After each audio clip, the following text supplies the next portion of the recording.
Hello friend, जय माता दी। कैसे हैं आप सब। आज इस वीडियो में हम आपके साथ शेयर करने वाले हैं अक्षय तृतीया वाले दिन हमें दहली पूजा कैसे करनी है, माता के चरण कैसे बनाने हैं, भगवान विष्णु और माता को कैसे प्रसन्न करना है हमको, और हमेशा अपने घर में उनको कैसे रखना है। तो चलिए फ्रेंड्स, वीडियो को चालू करते हैं और देखते हैं हमें अक्षय तृतीया पे दहली पूजा कैसे करनी है और कब करनी है। तो देखिए, सबसे पहली बात तो इसको आप सुबह भी कर सकते हैं, शाम को भी कर सकते हैं, किसी भी टाइम कर सकते हैं दहली की पूजा। तो देखिए, ये पूजा कैसे होती है, जो आपका मुख्य द्वार होता है ना, वहाँ पे होती है ये। अगर मान लीजिए आप फ्लैट में रहते हैं तो जो आपका फ्लैट का गेट है आप वहाँ पे करिए, और अगर आप एक कमरे में रहते हैं किराए पे तो आप एक कमरे, जो आपका कमरा है उसकी दहली पे भी कर सकते हैं। तो जिनका अपना मकान है वो अपने मुख्य द्वार पे जाके करिए। तो सबसे पहले आपको अपने मुख्य द्वार को साफ कर लेना है, सुथरा कर लेना है। उसके बाद भी आपको जो है मुख्य द्वार पे जो है जल की छींटे से साफ करना है। साफ करने के बाद भी देखिए, आपको साफ सफाई कर ली है, उसके बाद भी आपको इस तरीके से छींटों से जो है शुद्ध करना है उस जगह को जहाँ पे आप जो है माता लक्ष्मी और भगवान विष्णु के चरण बनाने वाले हैं। तो हमें जो है ना पूजा करनी है यहाँ पे माता लक्ष्मी के और भगवान विष्णु के चरण बना के। तो हमें साथ ही में दोनों के ही चरण बनाने हैं, ये नहीं है कि खाली माता के चरण बना के उसके बाद पूज लीजिए, बस नहीं, हमें दोनों के ही बनाने हैं। हमें दोनों को ही साथ में बुलाना है, रखना है अपने घर में, हमेशा के लिए अपने घर में उनकी जगह बनानी है। तो देखिए, हमें ना जहाँ पे भगवान विष्णु है वहाँ पे माता लक्ष्मी जो है ना हमेशा बनी रहती हैं।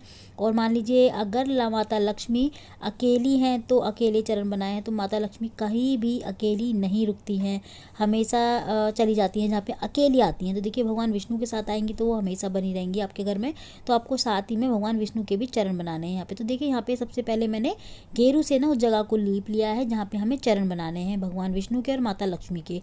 तो हमने गेरू से लीप लिया। आप चाहे तो यहाँ पे हल्दी से भी लीप सकते हैं, अगर कच्चा है तो आप गोबर से या फिर मिट्टी से लीप लीजिए। तो यहाँ देखिए, पहले हम चरण बनाएंगे माता लक्ष्मी के, फिर भगवान विष्णु के। तो देखिए, जैसे भी आपको बनाना आए वैसे आप बना सकते हैं, चाहे तो आप यहाँ पे हल्दी से भी बना सकते हैं। यहाँ पे मैं आटे से बना रही हूँ। तो इस तरीके से बनाने, बहुत ही सिंपल बनाने हैं।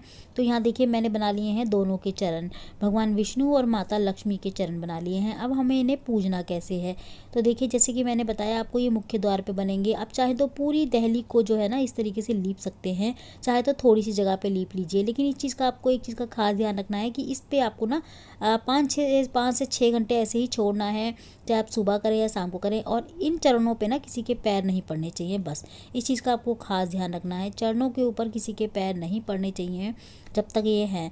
और जब आपको लगे कि आपका समय हो गया है, मतलब इनको हटाना चाहिए, तो आप इनको सफाई कर लीजिए, पोंछे से, किसी साफ कपड़े से इसको पोंछ लीजिए इस तरीके से। मतलब उस दिन ना करें तो ज़्यादा अच्छा है, अगले दिन कर लीजिए, वरना आप इसको 4 से 5 घंटे में, या फिर सुबह किया तो शाम को किया तो सुबह। देखिए, सबसे पहले हमें ना देसी घी का दीपक जलाना है। देसी घी का दीपक आपको ना, ये जो पूजा आपको करनी है ना, घर के जो आपका घर है, मुख्य द्वार है, अंदर की तरफ मुँह करके करनी है। बाहर की तरफ मुँह करके पूजा नहीं करनी है, घर के अंदर की तरफ मुँह करके पूजा करनी है। और दीपक भी अपने घर के अंदर के, मतलब अंदर आपका घर है ना, उसके सामने दीपक लगाना है। बाहर की साइड दीपक का मुख नहीं करना, अंदर की साइड दीपक का मुख करना है। तो इस पूजा को आपको दहली के बाहर बैठ के करना है, घर के तरफ मुँह करके। तो यहाँ पे हमने देखिए पूज लिया है, तिलक कर लिया है चरणों को, और जो है ना पूज लिया, जैसे भी आप तिलक वगैरह करके पूजते हैं। दीपक भी जला दिया हमने, और अब हम जलाएंगे धूप बत्ती। तो धूप बत्ती वगैरह लगाने के बाद फिर हम फूल चढ़ा देंगे भगवान विष्णु को और माता लक्ष्मी के चरणों को। तो यहाँ पे ना मैंने धूप बत्ती भी लगा दी है, और धूप बत्ती लगाने के बाद अब मैं भगवान विष्णु और माता लक्ष्मी के चरणों को फूल भी चढ़ा दूंगी। तो देखिए, यहाँ पे मैंने जो तिलक किया है ना, वो चंदन का तिलक किया है, चंदन और रोली का तिलक किया है। अब मैं ना चरणों को जो है ना फूल चढ़ा दूंगी। तो अगर आपके पास माता लक्ष्मी के लिए गुलाब का फूल है तो गुलाब का फूल चढ़ाइए, वरना आप गेंदे का भी चढ़ा सकते हैं। तो यहाँ पे अगर आपको गुलाब का फूल आसानी से मिल जाए तो ठीक है, नहीं तो आप गेंदे का भी चढ़ा सकते हैं चरणों में। तो देखिए, ये दहली पूजा हमें जरूर करनी चाहिए अक्षय तृतीया पे। कुछ दिन ऐसे होते हैं साल में जो हमें दहली पूजा जरूर करनी चाहिए। देखिए, एक दिया ना, वैसे हमें हमेशा अपने जो मुख्य द्वार होता है ना, वहाँ पे एक दिया देसी घी का सीधे हाथ की तरफ हमें डेली लगाना चाहिए शाम के वक्त। अगर हम ना लगा पाए तो हमें अक्षय तृतीया वाले दिन, और भी ऐसे दिन होते हैं जैसे कार्तिक का महीना है, बहुत सारे महीने होते हैं, मतलब पूरे 12 महीने में हर महीने में कोई ना कोई ऐसा दिन होता है जिस दिन हमें दहली पूजा जरूर करनी चाहिए। तो यहाँ पे हमने जल से भी पूज दिया है, तो हमने पूजा कर ली है प्रॉपर तरीके से। देखिए, अच्छे से विधि पूर्वक हमने दहली की पूजा कर दी है। और ना ये पूजा हमें क्यों करनी चाहिए फ्रेंड्स, देखिए ये पूजा ना मुख्य द्वार पर दाईं ओर हमें देसी घी का दीपक लगाना है। चाहे तो आप दाईं ओर लगा सकते हैं, चाहे फिर बीच में लगाइए। अगर आपको लगता है पैर वगैरह लगेगा तो फिर आप एक साइड में दाईं ओर, लेकिन दाईं ओर लगाना है आपको इस दीपक को, और दाईं ओर ही पैर बनाने। दोनों साइड एक एक पैर बना सकते हैं देखिए, नहीं तो आप बीच में ही बनाइए, साइड में जगह छोड़ दीजिए ताकि निकलने में किसी को दिक्कत ना हो और पैर ना पड़े बस।